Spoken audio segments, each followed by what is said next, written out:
G'day to all my friends and family, and welcome to Jim's 5am Club. I'm coming to you today from Bondi, the beautiful, beautiful Bondi. It's a winter's day and it's an absolute cracker.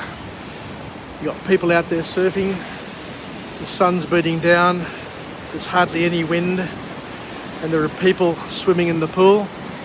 We've got our winter swimmers who are enjoying these magnificent, awesome conditions at the moment.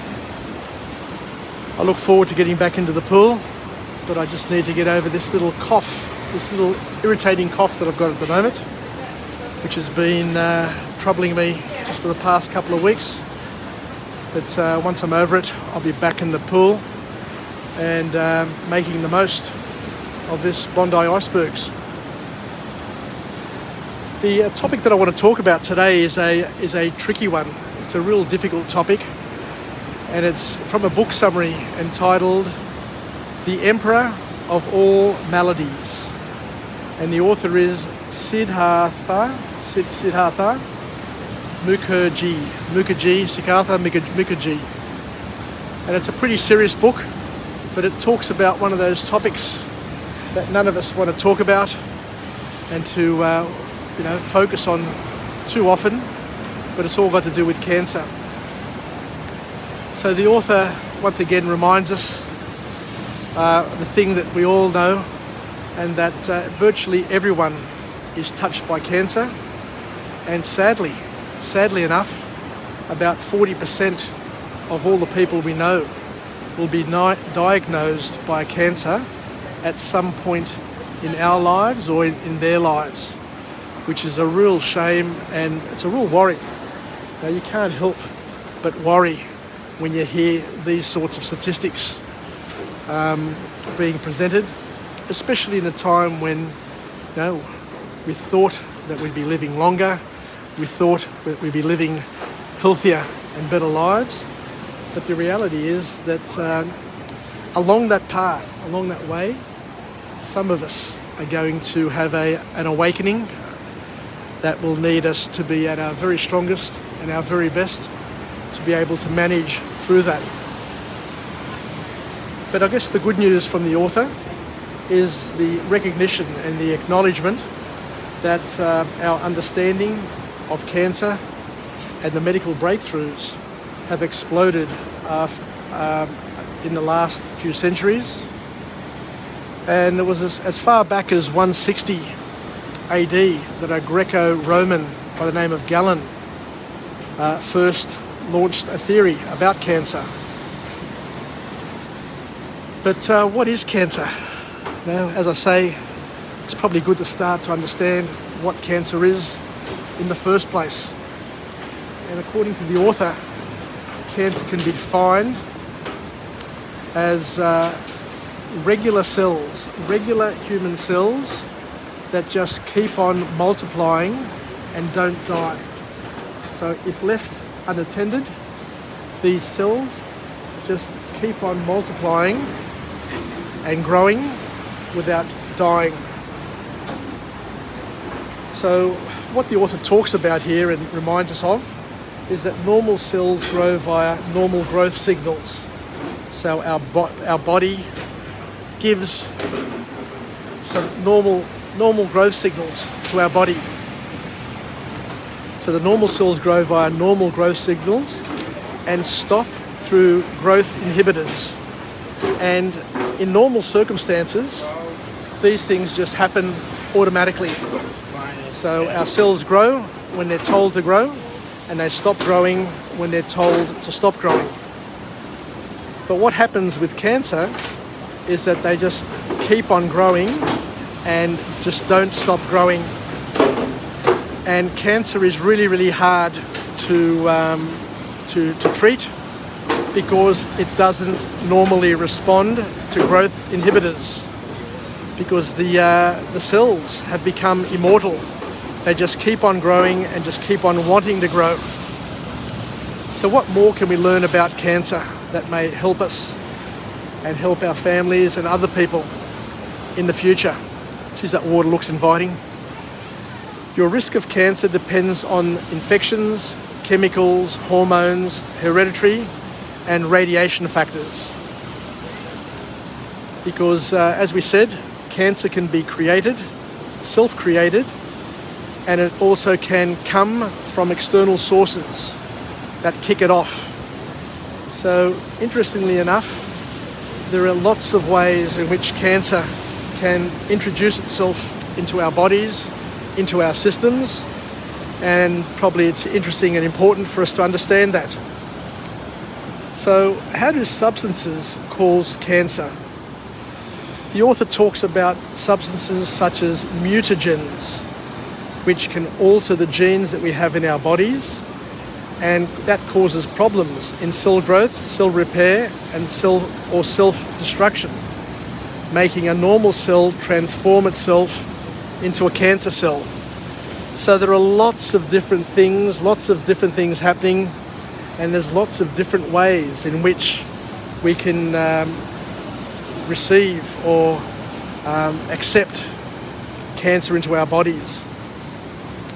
Another thing that I've heard about, and I learned about just the other day, a friend of mine was telling me that the immune system can be disrupted at certain periods in our lives, and it causes our body to no longer destroy the potentially malignant cells, and this can be caused when you fall pregnant.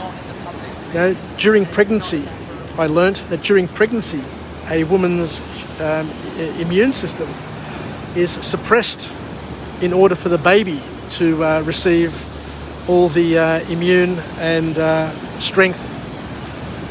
So just the mere fact of falling pregnant can reduce your immune system and open up a woman to the potential of cancer.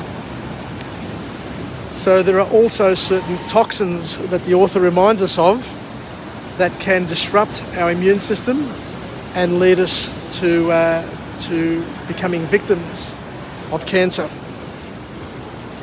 There is also infections which can happen in our bodies, which can cause cancers, such as some viruses can induce chronic inflammation.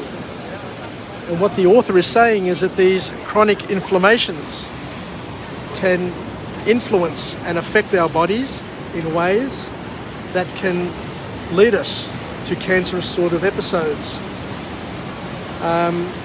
Because what happens is these chronic inflammations, and we get chronic inflammation by the things that we eat, the things that we do, the things that we don't do. So lifestyle causes a lot of chronic inflammation.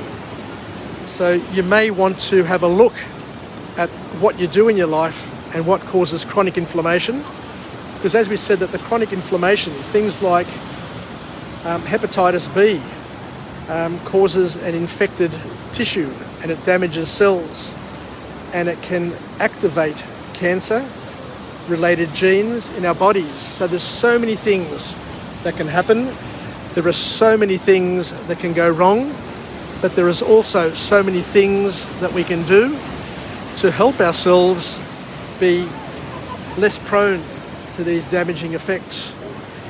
What I notice is the pool, even though it's winter, even though it's a nice day, but I reckon the water's pretty cold, that in the water at the moment are 1, 2, 3, 4, 5, 6, 7 women, 8 women and 1 man. And there's a couple more women about to dive in with 1 man, which just goes to show how the tide has changed, and that women are the new bronzed Aussie, the ones who look after themselves much more than men.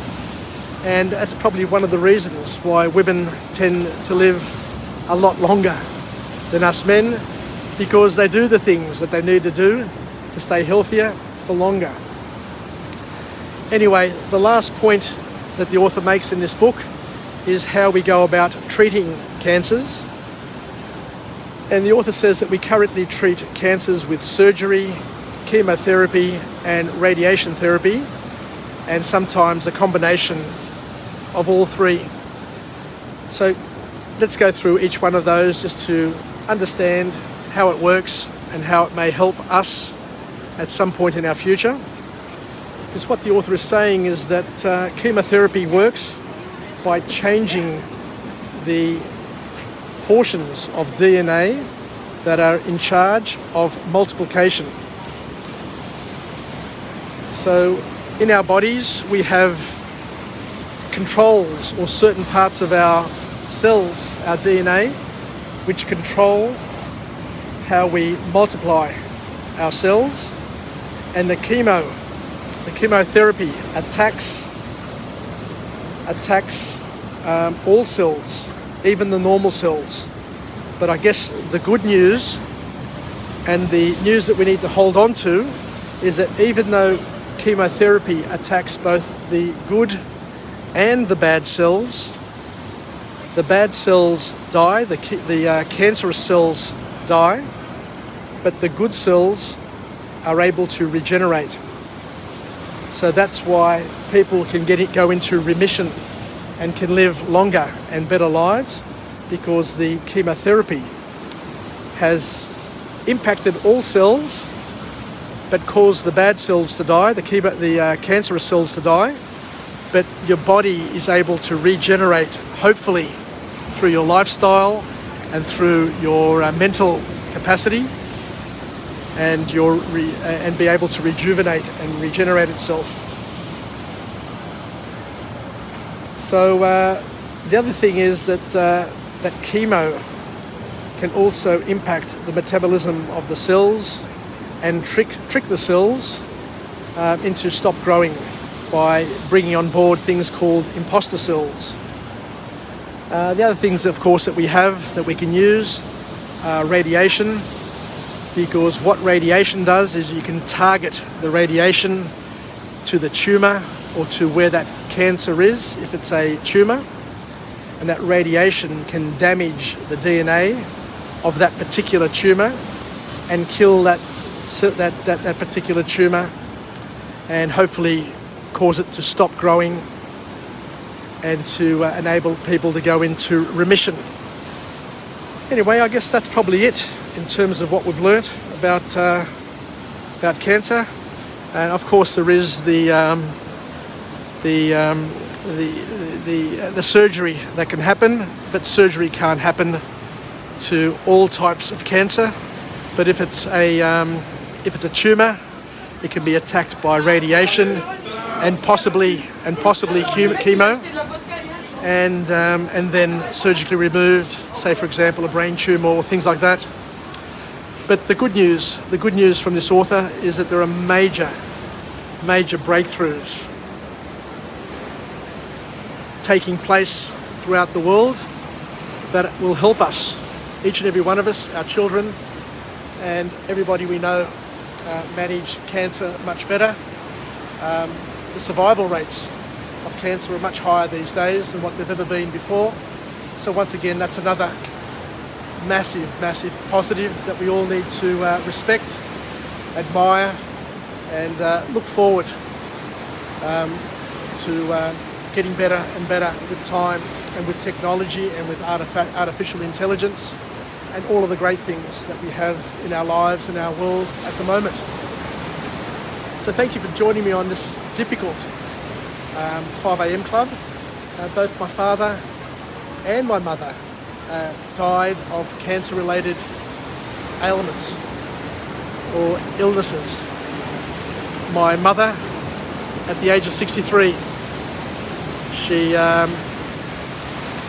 my parents sold their business, were looking forward to retiring, and within a week of retiring, my mother had a cough, went to the doctor and found out that it was a cancer of unknown primary. We don't even know where it started. So it had already metastasized, and we know that once cancers start to metastasize and start to get spread through our systems, that it makes it even harder to deal with. But hope is not lost. Because my father-in-law had lung cancer, and he lived for 21 years, even though the doctors had told him that he would die from lung cancer. So 21 years later, he came to Australia, walked his daughter, my wife, his eldest daughter, down the aisle, and lived for 21 years, he lived a good life. He saw his children grow. He lived long enough to see a photo of his first granddaughter and to hear her crying over the phone. So there's just another example that you never know. You just never know with cancer how long each person has. And as I said, with all the new breakthroughs in technology, medical science and our physical sciences, we're in a position to be a lot healthier for a lot longer. So let's finish off with a positive affirmation. I'm alive, I'm well, I feel absolutely great. To my friends and family, stay connected, stay relevant, stay reasonable, and let's try and live, learn and pass it on, and be a little bit more positive and a little bit more productive with what we do in our lives, and to take care of ourselves. Let's eliminate the things that bring us inflammation. Let's stay away as long as possible, as far as possible, from the toxins, the cigarettes, the alcohol, the drugs, the bad foods. You know, it's not rocket science, but you know that if you take a step, and if you start today, if you start right now with me, then your future may be, I'm not guaranteeing that it will, but it may be a little better than what it would have been if you've done nothing at all and just continued your poor lifestyle choices. Anyway, yasas, take care, sagapao. If you're lucky, from Jim's 5am Club, and we'll chat again. Yasas, bye.